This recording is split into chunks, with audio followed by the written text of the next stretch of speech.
মিরপুরের পল্লবীতে ৮ বছরের শিশুকে ধর্ষণের পর নৃশংসভাবে হত্যার ঘটনায় মামলায় ২ আসামি সোহেল রানা ও স্বপ্না খাতুনকে মৃত্যুদণ্ড দিয়েছে আদালত।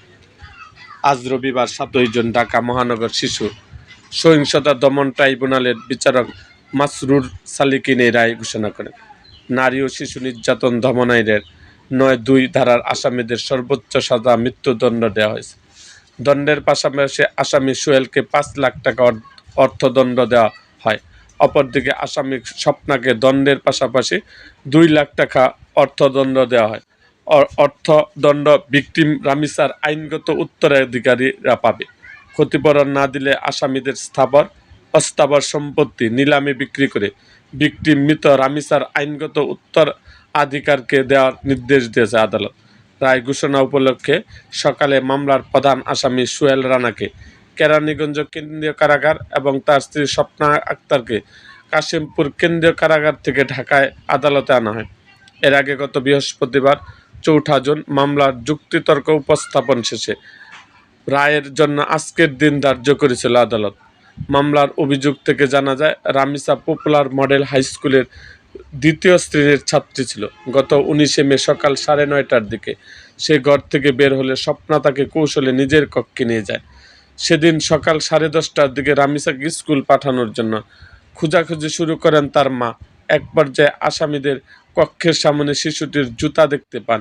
ডাকাডাকির পর কোনো সাড়া না পেয়ে রামিসার বাবা, মা ও ভবনের অন্যান্য বাসিন্দারা দরজা ভেঙে আসামির বাসার ভেতরে প্রবেশ করেন।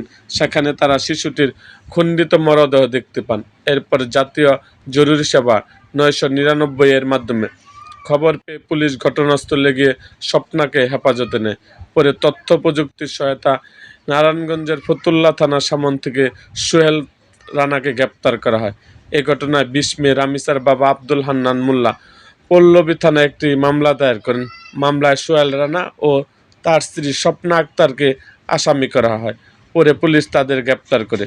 গত ২০ মে মামলার প্রধান আসামি সোহেল রানা ঢাকায় মেট্রোপলিটন ম্যাজিস্ট্রেট আমিনুল ইসলাম জুনায়েদের আদালতে দায় স্বীকার করে জবানবন্দি দেন। একই দিন আদালতে সোহেলের স্ত্রী স্বপ্না আক্তারকে কারাগারে পাঠানোর নির্দেশ দেন।